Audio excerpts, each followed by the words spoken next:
Hello అండి, అందరికీ నమస్కారం. ఈరోజు మనం ఎంఆర్ఎస్ శాస్త్రి గారు రచించిన మాకు బహుమతులొద్దు అనే ఓ చక్కటి కథను విందాం. ఇక కథలోకి వెళ్దాం. ఆఫీస్ నుండి ఇలా వచ్చి అలా నీరసంగా కుర్చీలో కూలబడ్డ తనను చూసి, ఎంతసేపు అయిందొచ్చి, ఉండండి మంచినీళ్ళు ఇస్తాను అంటూ మొహమంతా నవ్వుతూ పలకరించిన భార్య లలితను చూసి విపరీతంగా ఆశ్చర్యపోయాడు రాంబాబు. అంతేకాదు, ఉండండి ఆఫీసులో ఎంత అలసిపోయారో ఏంటో అంటూ ఓ ప్లేట్లో వేడివేడి పకోడీలు తెచ్చి అతని ఎదురుగా పెట్టి, తినండి అంటూ గారంగా చూసింది. చెప్పద్దు, కంగారు పడిపోయాడు రాంబాబు. ఏది ఏదైనా ఎదర జరగబోయే ప్రళయానికి నాందేమోనని అతని గుండె లబోదిబోమని వేగంగా కొట్టుకోవటం మొదలుపెట్టింది. అవును మరి, అలా అనుమానించాడంటే కారణం లేకపోలేదు. లలితకు రాంబాబుకు పెళ్ళై 10 సంవత్సరాలు నిండుతున్నాయి. మొదట్లో బాగానే అన్యోన్యంగా ఉండేవారు. కాని ఈ మధ్యే ఇద్దరికూ అస్సలు పట్టం లేదు. ఇద్దరూ ఇంట్లో చాలా ముభావంగా ఉండటం, లేదా ఒకరి ముఖం ఒకరు చూసుకోకుండా నిర్లిప్తంగా మాట్లాడుకోవటం, ఇలా ఉంది. వీళ్ల వ్యవహారానికి యుద్ధాలకు పిల్లలిద్దరూ బిక్కుబిక్కుమంటూ కాలక్షేపం చేస్తున్నారు.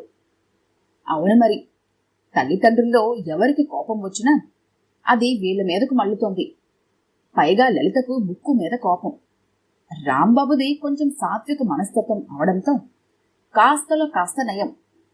భార్య గురించి ఆ మధ్య లలిత వాళ్ళ అన్నయ్యకు ఉత్తరం రాశాడు, కానీ ఏమీ సమాధానం లేదు. ఈ మధ్య భార్య లలిత మరీ రెచ్చిపోతోంది.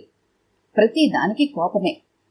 ఆ కోపంలో బిన్లాడెన్ సైతం కంగారు పడేటంత గొడవ చేస్తుంది. అలాంటిది హఠాత్తుగా ఇవాళ ఇలా అష్టనాయకుల లక్షణాలన్నీ పులికి పుచ్చుకొని రాంబాబు మీద ప్రయోగిస్తే కంగారు పడిపోడు? క్షణంలో 1000 వంతులో కనిపెట్టేసింది రాంబాబు ముఖంలో కదలాడే భావాల్ని లలిత. వెంటనే అతని పక్కనే కూర్చొని చిలిపిగా తన కళ్ళల్లోకి చూస్తూ, బాగున్నాయా పకోడీలు అంది. మరింత అయోమయంలో పడిపోయాడు. లలితను అలా నయగారాలు పోతుండగా చూసి ఎన్నాళ్లయింది? నిజానికి లలిత చాలా అందగత్తె. పెళ్ళై 10 ఏళ్లైనా, 2 పిల్లలు పుట్టినా, ఇంకా 30 ఏళ్ళొచ్చినా 20 సంవత్సరాలు దానిలాగే ఉంటుంది. ఇదిగో హార్లిక్స్ తాగండంటూ చేతికి హార్లిక్స్ గ్లాస్ అందించడంతో ఈ లోకంలోకి వచ్చాడు. ప్లేట్లో పొకడీలు ఎప్పుడైపోయాయో తెలియదు. అంతా విష్ణుమాయలా ఉంది. ఇంకా ఆలస్యం చెయ్యకూడదనుకుంది లలిత. మెల్లగా అతనికి మరింత దగ్గరగా కూర్చొని, అది కాదండి, మా అన్నయ్య దగ్గర నుండి ఈరోజు ఫోన్ వచ్చింది అంది. అయితే అన్నట్లు చూశాడు రాంబాబు. విశేషమేమిటంటే, అదేదో పెద్ద కంపెనీట. వాళ్ళు పెద్ద పెద్ద నగరాల్లో నివసించే ఓ ఉత్తమ సంసారానికి 1,00,000 రూపాయలు బహుమతిస్తారట. మా అన్నయ్య పొద్దున్న ఫోన్ చేసి చెప్పాడు. వాళ్ళు రహస్యంగా ఎవరో అన్నట్టు ప్రతి ఇల్లు చూస్తుంటారట. ఆ ఇంటి వాతావరణం, భార్యాభర్తల సంబంధం, పిల్లల క్రమశిక్షణ, చదువులు ఇవన్నీ నచ్చాయనుకోండి, వెంటనే ఆ సంసారాన్ని ఉత్తమ సంసారంగా ప్రకటించి 1,00,000 రూపాయలు బహుమతిస్తారట. ఎలా తెలిసిందో ఇది మా అన్నయ్యకు తెలిసింది. ఏ, ఆ బహుమతి మనకెందుకు రాకూడదు? పిచ్చాడు.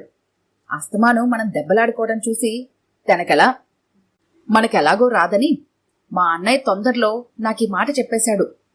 వాళ్ళప్పుడే ఎలా ఉండాలో ప్లాన్ చేసుకున్నారట. ఏవండి, ఇంకిక్కడి నుంచి మనం దెబ్బలాడుకోకుండా హాయిగా ఉందామండి అంటూ దాదాపు రాంబాబు ఒళ్ళో వాలిపోయింది లలిత. గాల్లో తేలిపోయింది రాంబాబు శరీరం. అతనికి అంతా అద్భుతంగా ఉంది. తమకంగా లలితను దగ్గరగా తీసుకుని గాఢంగా ఆమెను అల్లుకుపోయాడు. అతని నుండి విడివెడుతూ, ఏవండి, మరొకటి, ఈ విషయం ఎవరికి తెలియకూడదట. అంటే అందరూ రెడీ అయిపోతారట. మా అన్నయ్యకు ఎలా తెలిసిందో తెలిసింది. ఏ అంటూ రాంబాబుకి మరింత దగ్గరగా జరిగింది. ఇంకా నయం, నేనేమన్నా మీ అన్నయ్యలా అమాయకుని అనుకున్నావా? నువ్వే ఎవరికి చెప్పకు. అసలే ఆడవాళ్ల నోట్లో నువ్వు గింజు కూడా నానదట అన్నాడు రాంబాబు లలితకేసి చాలా జాగ్రత్త సుమా అన్నట్లు చూస్తూ.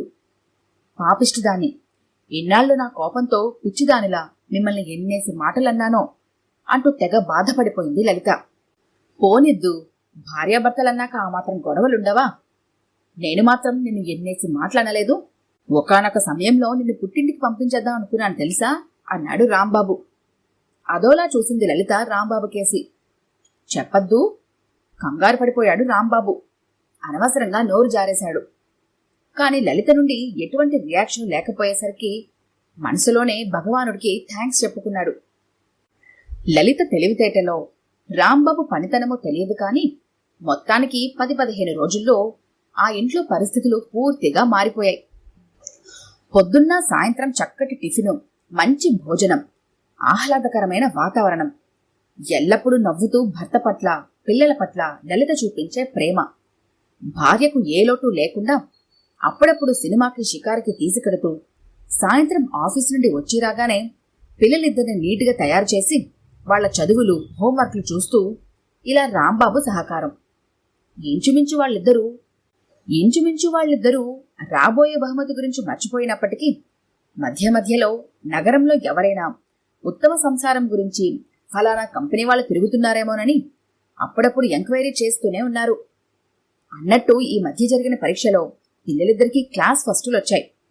స్కూల్ ప్రిన్సిపాల్ వాళ్ళిద్దరికీ క్లాస్ ఫస్ట్ బ్యాడ్జెస్ ను స్టేజ్ మీద ఇచ్చినప్పుడు ఆ పిల్లలిద్దరి కళ్లల్లోనూ మతాబులు వెలిగాయి.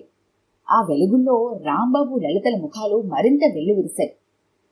నిజంగానా అంటూ ఆశ్చర్యపోయారు రాంబాబు, లలిత తెల్లమొహాలేసుకుని. అవును, ఈ విషయంలో చిన్నవాళ్లైనా నన్ను క్షమించాలి.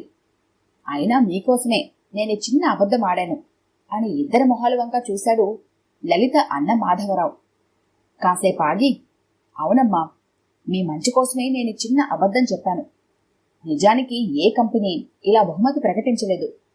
కానీ ఆ వచ్చే బహుమతి ₹1,00,000 కోసం మీరిద్దరూ మీ గొడవలు, పంతాలు మర్చిపోయారు.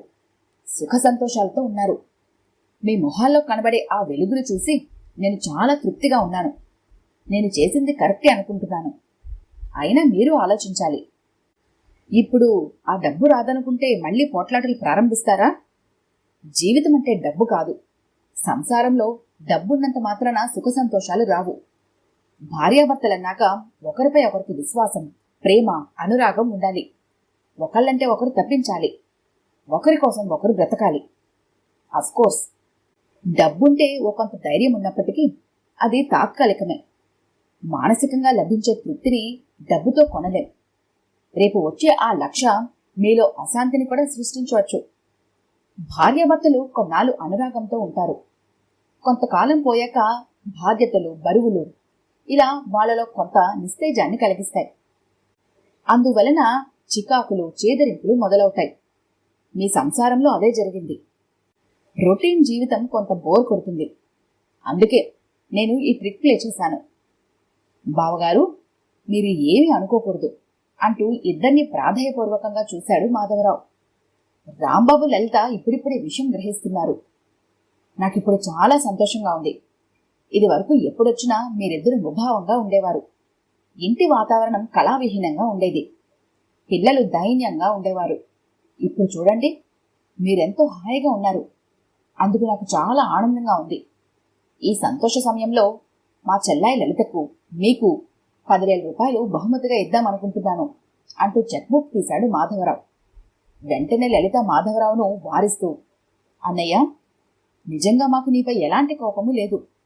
మాకున్న ఈ ఆనందం కొన్ని లక్షలు విలువ చేస్తుందని గ్రహించాము. మాకు ఏ బహుమతి వద్దు. నువ్వేమీ బాధపడకు అంటూ ఆనందంగా రాంబాబు పక్కన కూర్చొని పిల్లల్ని ఒళ్ళోకి తీసుకుంది లలిత. ఈ కథ కనుక మీకు నచ్చినట్లయితే లైక్ చేయండి, షేర్ చేయండి. మరిన్ని ఇంట్రెస్టింగ్ కథల కోసం మా ఛానల్ని తప్పకుండా సబ్స్క్రైబ్ చేసుకోండి.